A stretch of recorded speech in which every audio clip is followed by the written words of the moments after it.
আমাদের বাড়িতে কালী পুজোর আগের দিন যা যা নিয়ম আমরা করি, তো সেটা নিয়ে আজকে ভিডিওটা। তো রাধে রাধে বন্ধুরা, সকলে কেমন আছো? আশা করছি সকলে খুব ভালো আছো।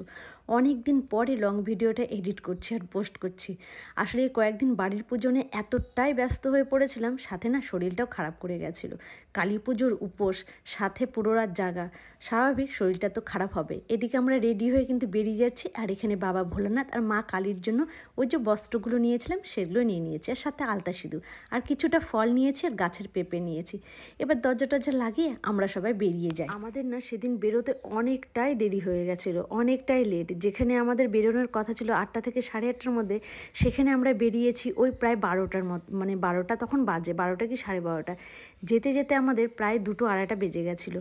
আসলে রাত্রিবেলা আমি পুরো রাত ঘুমাতে পারিনি দাঁত ব্যথাতে। কয়েকদিন ধরে এতটাই দাঁত ব্যথা করছে, এদিকে তো পুজোর উপোস আছে, সব কিছু আছে, তার সাথে কিন্তু আমার দাঁত ব্যথাটা কেন যে হঠাৎ করে এই দুর্গাপূজার পর থেকে শুরু হয়ে গেছে দাঁত ব্যথাটা। মানে আগের থেকে অনেক দিন ধরে আমার দাঁত ব্যথা আছে, তো সেটাই আবার বেড়ে গেছে। কালী পুজোতে উপোস থাকবো, এতদিনের ব্যাপার, দাঁত ব্যথাতে তো একদমই থাকতে পারছিলাম না। জন্য আমি এই কালী পুজোর 2-3 দিন আগে দাঁতের ডাক্তার দেখিয়েছিলাম। তখন বললো, আমাকে 5 দিনের ওষুধ দিল, অ্যান্টিবায়োটিক দিল আর ব্যথার ওষুধ দিল, আর তার সাথে বলল যে ভাইফোঁটা পের হলে আবার আপনি আসবেন, দাঁতটাকে হয় তুলে দিতে হবে, না হলে সিল করে নিতে হবে, যে কোনো একটা, তারপরে দেখে করা যাবে। যাই হোক, আমি বললাম ঠিক আছে, পূজা অবধি আমাকে ব্যথা কমানোর ওষুধ দেন। তো আমার ওই পূজা অবধি 5টা ওষুধ দিয়েছে 5 দিনের, আর বলেছে ব্যথার ওষুধ তো বেশি খাবেন না, খুব বেশি না হলে।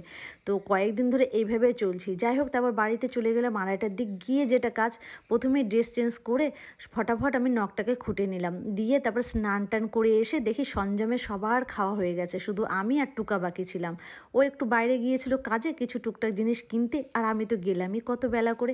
সবাই খেয়ে দিয়ে রেস্ট করছিল।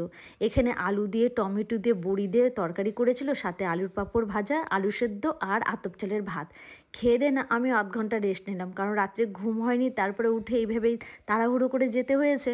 রেস্ট করে তারপরে এই 4টা বাজে তখন আমরা চলে গেলাম শেরপুরে ফুলের কড়ি তুলতে। এই যে ফুলের কড়ি তোলা, মানে পুজোর একদিন আগে, সঞ্জমের দিন, এটা না আমার জ্ঞান হওয়ার পর থেকে আমি দেখছি আমার কাকিমা, দিদি, আরও বোনটোনরা, আমাদের কাকাতো বোনটোনরা যারা ছিল, সবাই একসাথে এইভাবে শেরপুরে চলে যায়। আসলে শেরপুরে না প্রচুর জবা ফুলের গাছ আছে, তো ওইখানে গেলে আমরা প্রচুর ফুল পেয়ে যেতাম, মানে পেয়ে যাই।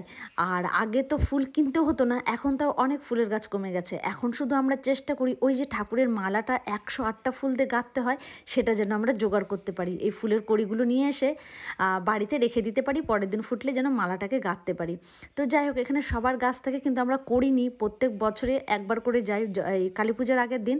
তো ওইখানে না সে পুরো শেরপুর জানে। তো এইখানে তারপরে নিয়ে নিলাম মানপাতা দুটো, মানে এত বড় বড় মানপাতা দেখে না নিয়ে নিয়েছি দুটো। একটা আমাদের বাড়ির পুজোতে, আর একটা আমাদের পাশের, মানে আমাদের পাড়াতেই পাশেই পুজো হচ্ছে, তাদের জন্য, বাচ্চা কাচ্চাগুলো পুজো দিচ্ছে। আর এই যে শেরপুরের মাঠটা কত বড়, রাধা গোবিন্দের মন্দির হয়েছে। আর এই মাঠে না ছোটোবেলায় এত আসতাম, এখন সেগুলোই দেখছি। এই তো কতগুলো কড়ি নিয়ে চলে এসেছি। এগুলো না ধুয়ে বেশ ছিটিয়ে রাখবো, তাহলে সকালবেলা খুব সুন্দর ফুটে যাবে। আর তার সাথে না, মানে আমার দিদিও কিন্তু ওর গাছ থেকে প্রচুর কড়ি নিয়ে এসেছে। যাই বলো না কেন, এই ফুলে কিন্তু কালী পুজো হয় না, সাথে কিন্তু ফুল কিনতে হয়। এখন অনেক ফুলের গাছ দেখি শেরপুরেও কাটা হয়ে গেছে। আর শেরপুরের লোকগুলো আমাদেরকে চিনে গেছে, তো যে সাহাবাড়ির মেয়েরা এসছে, প্রত্যেক বছরে আসে, ওটা আমরা মজা করি, মানে আমি মজা করি বা আমরাই মজা করি যে ফুল চুরি করছি, ফুলের কড়ি চুরি করছি। তবে সবাই জানে এরা বছরে একবার আসবে, ফুলের কড়ি নিয়ে যাবে, আমাদেরকে কেউ কিছু বলে না, কারণ প্রত্যেক বছরই দেখে। এবার বাড়ি এসে ফ্রেশ হয়ে, আর আমাদের না সঞ্জমের দিন আমাদের পুরো আলাদা খেতে হয়, মানে আমার মা সব কিছু বাসন আলাদা করে রেখেছে, আমাদের পুরো নিরামিষ সেদিন থেকেই চলে। আর বাসনপত্র, খাওয়ার জলের বোতল থেকেও আমাদের আলাদা, মানে ওই ঘরে যেগুলো রোজকার ব্যবহার করা হয় সেগুলো কিন্তু আমরা খাই না, সেগুলোতে জল পর্যন্ত খাই না, সব আলাদা। এই গ্যাস থেকে শুরু করে বাসনপত্র সব কিন্তু নিরামিষ। এগুলোতে এখন আমরা খই, মানে সন্ধেবেলাটা খই খাবো, আর সাথে না একটু দুধ চা করা হচ্ছে, দুধ চা খাবো, তরকারি দিয়ে খইটা খাবো, কারণ মুড়ি খেতে নেই, খই খেতে হয়, তাই খই খাচ্ছি। এখানে সবাই মিলে বসে বসে আড্ডা দিচ্ছি। আমার কাকিমাও চলে এসছে, মা বাবা সবাই আড্ডা দেওয়া হচ্ছে।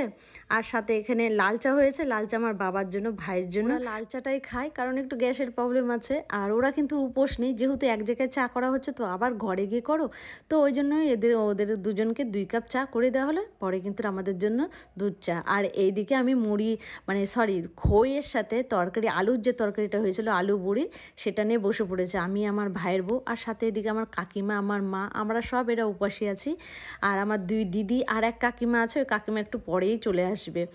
যাই হোক, এখানে যে আমার মেয়েকে আবার ফটকা নিয়ে এসে দিয়েছে, ওই যে বাচ্চাদের ফটকাগুলো একটু ছুঁড়লে পটপট করে ফোটে, ও এই যে সেই ফটকাগুলো ওকে এনে দেওয়া হয়েছিল।